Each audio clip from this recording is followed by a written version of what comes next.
Hello everyone and welcome to Mobility Academy and the Flexibility Guy, Coach Elia. And in today's video I want to show you an excellent exercise to stretch your shoulders. But before I start, let me show you my brand new book, Shoulders Range, which is the complete playbook to master your shoulders and upper body flexibility. So if you want to keep your upper body healthy, strong and flexible, I strongly suggest you check out this book following the link in the description down below. All right, now with that said, let's start. All right guys, so the exercise we are going to see today is called the shoulder internal rotation on the floor. All right, so you may know, first of all, you may know that in your shoulder, right inside your shoulder, there's a complex of 5 different muscles called the rotator cuff.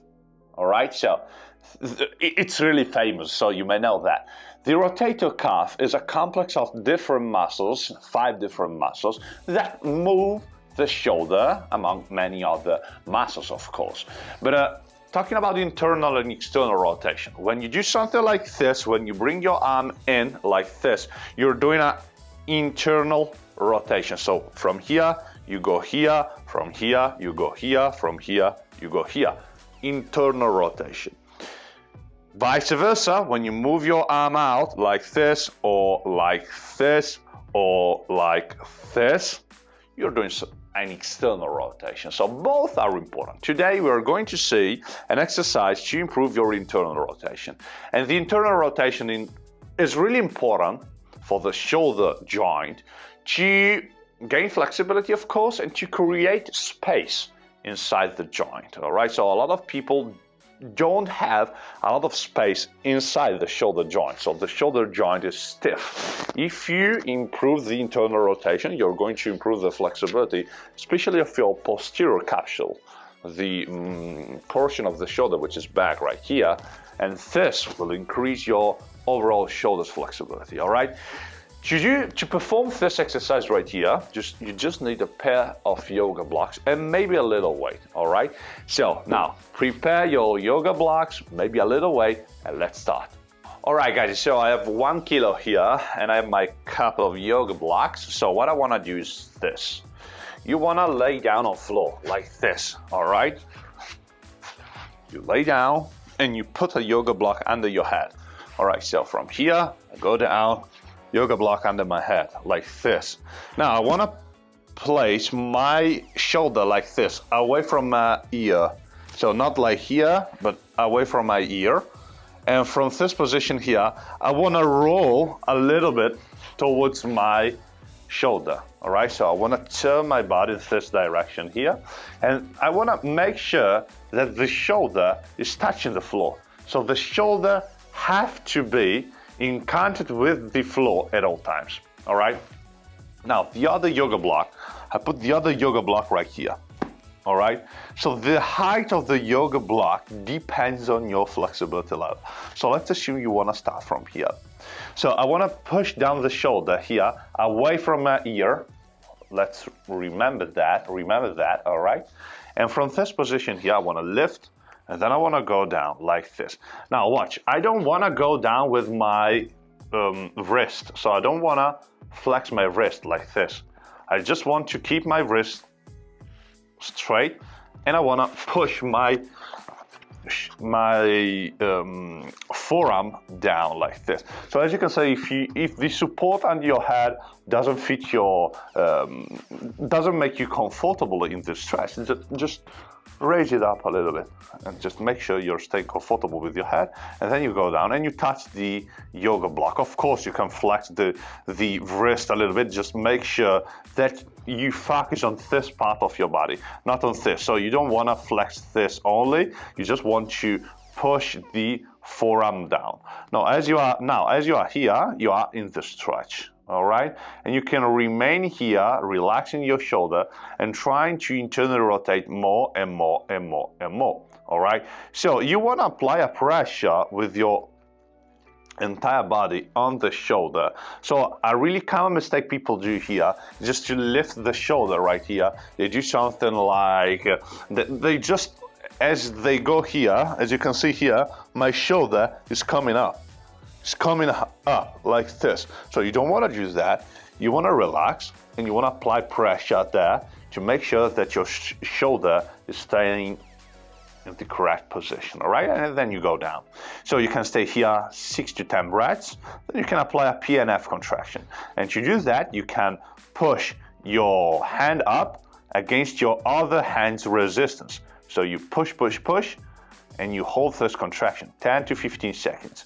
Isometrically and really, really gentle, all right? You're stretching a really small muscles inside your shoulder, and you want to make sure that you're really precise with the contraction and not too strong. So 10 to 15 seconds, really gentle contraction, then you stop.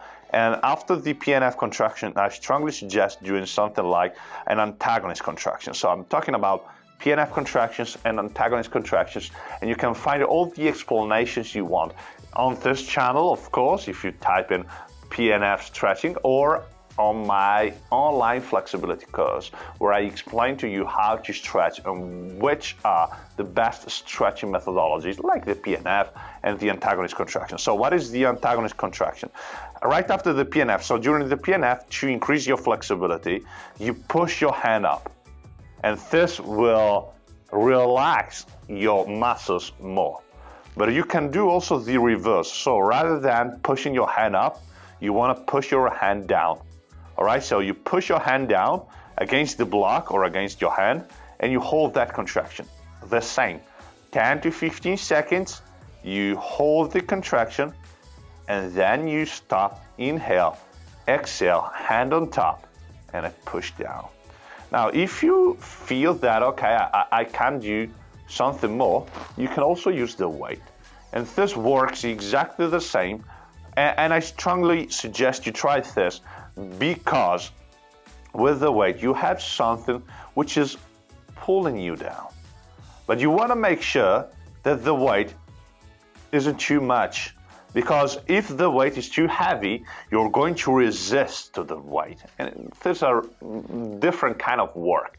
Now you want to relax and you want to gain flexibility. So make sure that the weight is helping you get deeper into the stretch rather than contracting your muscles. Does it make sense? So it's the same. You stay with the weight in the position, you touch the block. Of course, now when you make progress, you can lower down the block and just move further into the stretch. Make sure you're not stretching only with your wrist.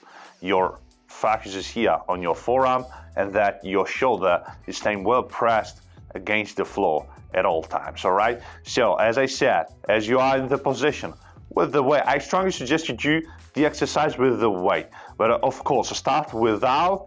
Remember the correct technique, learn the correct technique, and then you can do that with the weight, and you can apply PNF contraction. Remember, hand up, 10 to 15 seconds, then antagonist, hand down, 10 to 15 seconds, and then you relax, inhale, exhale, get deeper, 6 to 10 breaths again. You can repeat the cycle 1 to 3 times, and then you're going to stretch your external rotators, because when you move your shoulder in internal rotation, so you move your shoulder like this, you're going to stretch your external rotators, which are the muscles right behind your shoulder, also here, like in the upper part of your shoulder. All right, so this is an excellent exercise too. It's really simple. It's really simple, and I love this because it's really simple. You just need a couple of yoga blocks and a weight, and you're done.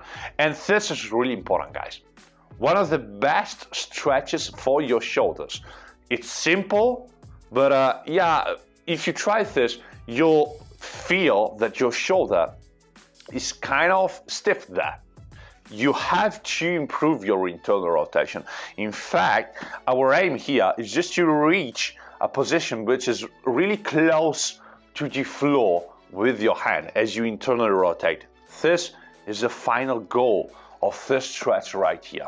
All right, guys, so at this point, I hope that everything is clear about this stretch right here. If you have any kind of doubts or questions, please feel free to ask in the comments down below. Also, if you give this exercise a go and you think it's great or not, all right? If you enjoy the content, please hit that like button and help me grow this YouTube channel. It means a lot to me, guys. You know that, all right? So with that said, that's all for this video from the flexibility guy, Coach Elia. Have a nice stretch and see you in the next video.